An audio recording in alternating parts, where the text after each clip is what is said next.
old town. This is a story about two of Edinburgh's wealthiest gentlemen at the time, but despite that wealth, they were completely different. Both were very well known, but for different reasons. The very first gentleman was called Sir George Lockhart, a High Court judge. He was considered a very upstanding citizen of the city. Everyone respected him, everyone admired him, but Sir George Lockhart had the misfortune to preside over a divorce case of a man called John Chiesley. Chiesley, well known, but terrifying. People feared him. It said this man was a criminal. He had dark, evil dealings. Everyone felt so sorry for his poor wife, Mrs. Chiesley, and their 10 tiny Chieslets. Now, John Chiesley marched into court that day. He demanded his divorce to the judge, but George Lockhart, he recognised him. He knew his reputation, so he said, fine, I will grant you this, but you will pay the sum of £93 a year for the upkeep of your family. £93 a year, even back then. This was such a huge amount of money that John Chiesley stood his ground. He began to argue and shout with the judge, but George Lockhart would not change his mind. He sat there with a small smile upon his face. He said, you pay that money or off you go. John Chiesley at last accepted the terms. He left court, but just before he exited, he turned around and stared the judge right in the eyes. He said, one day I will show you exactly what true justice is all about. George Lockhart rolled his eyes. He received so many threats over the years, he wasn't concerned about this John Chiesley, but as time went on, George Lockhart began to feel awful. Every single time he left his house, he began to make his way down the Royal Mile home. He could see curtains, twitching faces at the windows. He felt like he was being followed. It got worse and worse and worse until one day, Easter Sunday, 1689. This man went to a local church service, he sat himself down. He put his cloak straight back on. He drew it around him tight. He was shaking with fear. Everyone was staring right at him. He didn't recognise anyone that day, but he knew something was wrong. Left the service quietly, began to make his way down the Royal Mile home, but by this point he could almost hear footsteps behind him. He could almost hear the heavy breath of his pursuer just getting closer and closer. He turned down a close placement to this one. He knew his house. It lay just at the bottom of the hill, but those tenements 3 times the height, he could see nothing. It was pitch black. He stuck his hands out in front of him, completely blind. He just began to very, right then, of course, right from the top, thank you, pigeon, he began to hear a sound. This sound, this was no longer footsteps or breathing. This was mad, manic laughter. It was chilling. It was echoing, loud, frantic. It began to come out of the shadows, whereupon a man suddenly appeared. This man, he could not see his face, but he could see, and of course that's when he began to run. He began to sprint straight down the run and the coast, boom, boom, boom, boom, puts himself fast behind him. He skidded to a hole right in front of his door. He could hear his family safe within. He was nearly safe himself. He pulled out his keys. He dropped the keys on the floor. He was scrabbling around in the darkness. He could hear the bang, and then that is when the gunshot sounded. He now lay on the ground, stone dead. There was blood trickling from the bullet wounds in his head, but when the Edinburgh mob came to the scene of this crime, they were very surprised because the murderer was still there. The murderer was stood over the body. He was laughing. He had a smile upon his face. Of course, it was John Chiesley come to claim his revenge. He had a smoking pistol still within his right hand. This was a clear-cut case. This man was guilty, but he had not just killed one person. He had killed one of the city's finest. The court decided they would make an example out of this man. They would first publicly torture him before they publicly executed him. He was taken to the Mercat Cross where very first we started.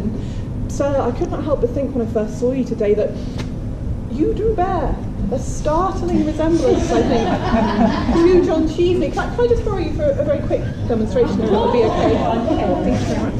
Thank you very much. We have John Chiesley. We have our Edinburgh mob. Now, John Chiesley's hands were taken out in front of the mob. He had thumb screws applied to every single one of his digits, pieces of wood and metal. They were screwed in tighter and tighter and tighter as his fingers turned a nice pinky purpley kind of colour. The pressure would have forced his fingernails simply to come popping off the ends. Mind your eye there. Now those that remained had to go.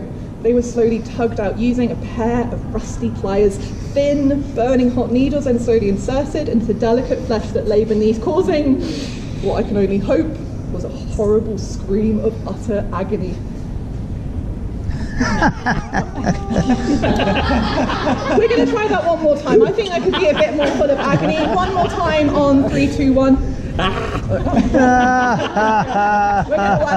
going to whack on this. The strange thing is that normally the Edinburgh mob, they would be stood there and they would be cheering and booing and jeering, but that day the Edinburgh mob stood in utter silence. They were watching with fear, because on this man's face, despite this excruciating pain, he had fixed a strange, mad, manic smile.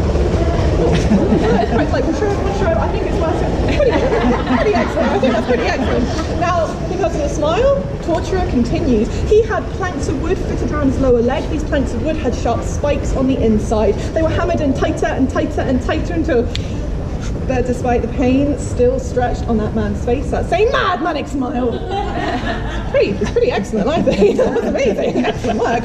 Because of the smile, he was dragged to the gallows themselves. And please, a very big round of applause here for our excellent Mr. Cheesley. Thank you very much, sir. Now, here at the gallows, I'm so sorry that's on camera, I'm so sorry. Here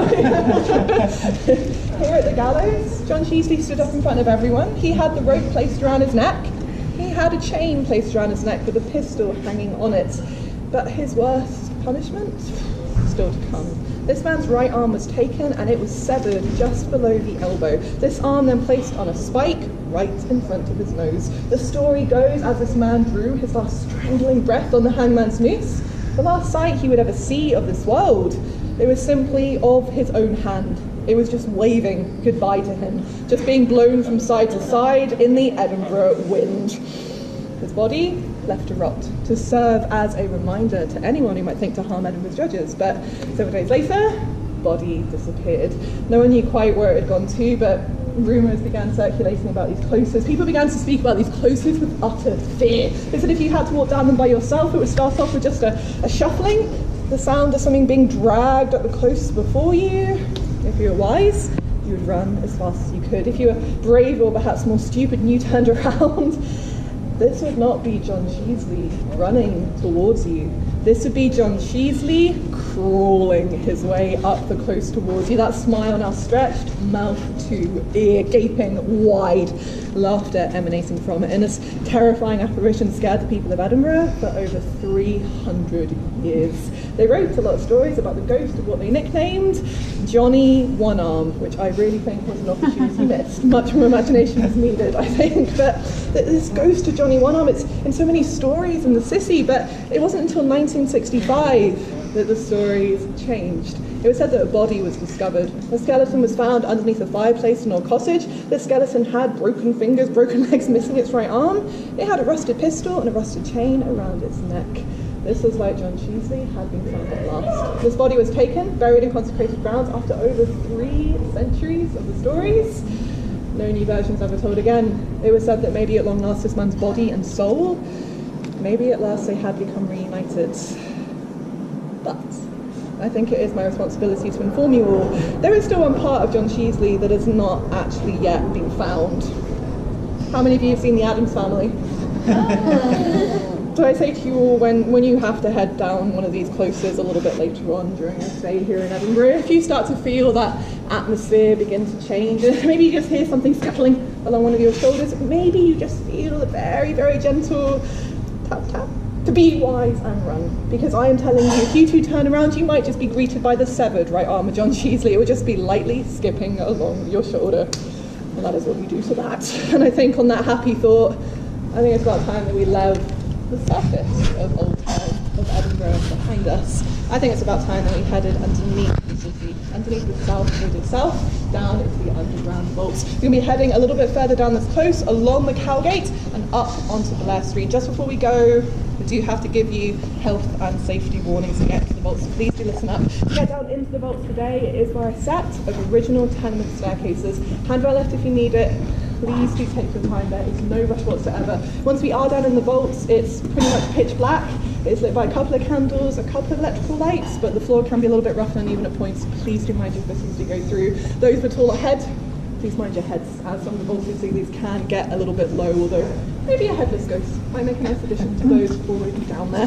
But there is no eating, drinking or smoking allowed, but you can take as many photographs with flash as you like. I am just going to ask, please wait until we are between stories if you do want to take photos with flash, otherwise it gets very disorientating for everyone in the darkness, and for some does start to feel a bit like a rave, and then we all kind of start dancing and it gets a bit kind of awkward and uncomfortable. But videoing or recording is unfortunately not allowed, but if anyone at any point suddenly feels a bit claustrophobic, unwell, at any point please stop me, please call out for Jenny. It is no problem whatsoever. It will take you straight back upstairs to the surface.